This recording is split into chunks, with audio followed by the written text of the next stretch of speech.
आप अपने आदेशों का अगर स्वयं पालन नहीं कर सकते, उसका पालन नहीं करवा सकते, तो ऐसे आदेश जारी करने की क्या आवश्यकता है। ये सरकार जो है मुझे लगता है कि बहुत ज़्यादा कन्फ्यूजन में है और इसे जो है ये तय नहीं कर पा रही है कि जो है किस तरीके से जो है केदारनाथ धाम में या चारों धामों में व्यवस्था बनानी है। चार धाम यात्रा शुरू हुए 2 दिन ही बीते हैं कि उत्तराखंड में नया सियासी फसाद शुरू हो गया है। केदारनाथ धाम में कपाट खोलने के दौरान मौजूद रहे सीएम धामी को कांग्रेस ने घेरना शुरू कर दिया है। कांग्रेस सवाल पूछ रही है कि जब खुद धामी की सरकार ने चार धाम यात्रा के शुरुआती 15 दिन के लिए वीवीआईपी दर्शन पर रोक लगाई थी, तो फिर कैसे सीएम बतौर वीवीआईपी केदारनाथ धाम पहुंच गए और श्रद्धालुओं की सहूलियतों की बातों को भुला दिया। निश्चित तौर पर उत्तराखंड सरकार मुझे लगता है बहुत ज़्यादा कन्फ्यूजन में है। उन्होंने पहले आदेश जारी किया कि जो है केदारनाथ धाम हो या चारों धामों में 15 दिनों तक जो है कोई वीआईपी दर्शन नहीं होगा, और फिर अपने ही आदेशों की जो है मुख्यमंत्री धज्जियां उड़ा रहे हैं। आप पहले दिन ही जो है कपाट उद्घाटन के अवसर पर केदारनाथ में पहुंच रहे हैं, अब शिल्पा शेट्टी भी वहां जा रही हैं। तो ये कैसा आदेश है जिसका स्वयं मुख्यमंत्री ही पालन नहीं कर रहे हैं, तो प्रदेश के अन्य वीआईपी कैसे इसका जो है पालन करेंगे। कांग्रेस का आरोप है कि सीएम तो खुद ही अपने आदेश और निर्देशों का उल्लंघन कर रहे हैं। दरअसल 10 मई से शुरू हुई चार धाम यात्रा से पहले धामी सरकार ने गाइडलाइंस जारी की थी। मुख्य सचिव राधा रतूड़ी ने वीवीआईपी दर्शन को लेकर निर्देश जारी किए थे।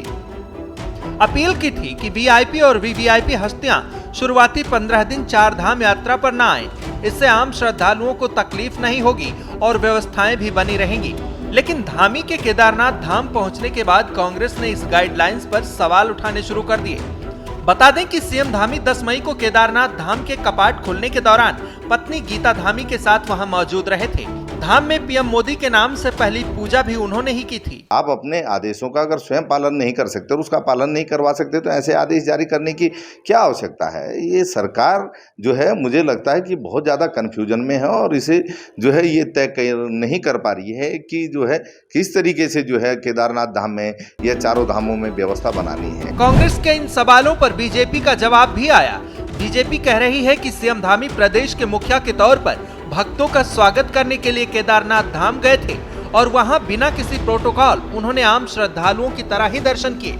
देखिए, कांग्रेस को तो हम कुछ नहीं कह सकते। वो अगर आस्था पर भी सवाल उठाते हैं तो मुझे लगता है कि कांग्रेस की मानसिकता बहुत ही छोटी हो चुकी है। प्रदेश का मुख्यमंत्री अगर प्रदेशों से यहाँ श्रद्धालु आएंगे और प्रदेश का मुख्यमंत्री अगर उनका स्वागत नहीं करेगा इस यात्रा पे, तो मुझे लगता है कि बड़ा गलत उनका बयान है। अगर विपक्ष इस तरह की बातें कर रहा है, प्रदेश के मुख्यमंत्री जी का दायित्व बनता है तमाम जितने हमारे श्रद्धालु यहाँ पहुँच रहे हैं उनकी व्यवस्थाओं का ध्यान रखना और उनका स्वागत करना। इसीलिए प्रथम दिन जिस दिन कपाट खुले उस दिन मुख्यमंत्री जी का रहना अनिवार्य है, क्योंकि श्रद्धालु जब वहां पहुंचते हैं तो उनका स्वागत कौन करेगा। बीजेपी से सवाल पूर्व सीएम और कांग्रेस नेता हरीश रावत भी पूछ रहे हैं। वो चार धाम यात्रा की पूरी व्यवस्थाओं पर सरकार से जवाब मांग रहे हैं। हरीश रावत कह रहे हैं कि इस बार चार धाम यात्रा में पिछली बार के मुकाबले ज्यादा अव्यवस्थाएं हो सकती हैं, क्योंकि सरकार को जब तैयारियों के लिए रणनीति बनानी थी तब वो चुनाव प्रचार में मस्त थी। जिस तरीके से पिछली बार अव्यवस्थाएं हुई हैं, इस बार ये अव्यवस्थाएं और ज़्यादा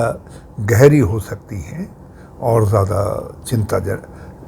चिंताजनक हो सकती है। इनके पास कोई रणनीति नहीं है। जिस समय इनको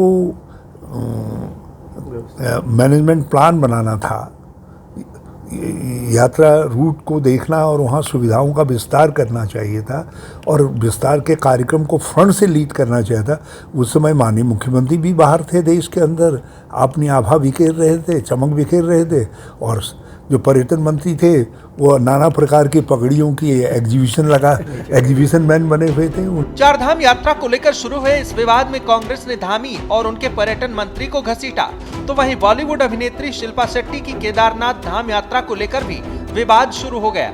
शिल्पा शेट्टी अपनी बहन समिता और मां को लेकर केदारनाथ धाम के दर्शन के लिए गई थी।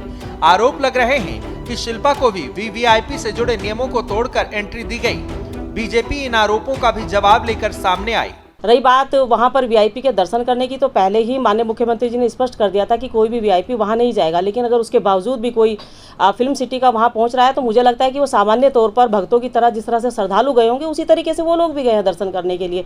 तो लेकिन विपक्ष के पास आज के वक्त में कोई काम नहीं है, निराशा और हताशा उनके पास है, तो इसीलिए शायद वो इस तरह के आरोप लगा रहे हैं। अगर धर्म के नाम पर भी वो इस तरह की राजनीतिक रोटियां सेकने का काम करते तो मुझे लगता है बहुत ही छोटी मानसिकता हो चुकी है विपक्ष की। जिस तरह से सिर्फ 2 दिनों में ही चारधाम यात्रा को लेकर बड़े विवाद शुरू हो गए हैं, जिस तरह से कांग्रेस और बीजेपी में आरोप प्रत्यारोप का दौर शुरू हो गया है, उससे तो यही लगता है कि यात्रा से कई और विवाद वक्त के साथ निकलकर सामने आएंगे, क्योंकि चारधाम यात्रा लंबी चलने वाली है।